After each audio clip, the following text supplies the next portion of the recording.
ছোটবেলা থেকেই যেই মেয়েটা সংসার করতে ভীষণ ভালোবাসে, গুছিয়ে পরিষ্কার পরিচ্ছন্নভাবে একটা সুন্দর সংসার গড়ে তোলার স্বপ্ন দেখে, সেই মেয়েটার স্বপ্ন একটু বড় হলেই যখন ভেঙে চুরমার হয়ে যায়, যখন আপন করে নিতে চাইলেও সেই মানুষগুলো আপন হয়ে উঠতে পারে না, তার শত চেষ্টাতেও তাকে দূরে সরিয়ে রাখে, তার থেকে বড় কষ্ট বোধহয় কিছু নেই।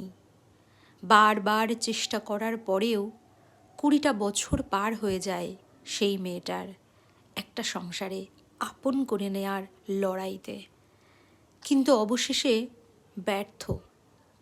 হয়তো নিজের থেকে নয়, ভগবান যেভাবে চাইছে তার উপরেই ছেড়ে দেওয়াটাই বুদ্ধিমানের কাজ হবে, সেটা ভেবেই এগিয়ে চলা জীবনের নামই তো লড়াই।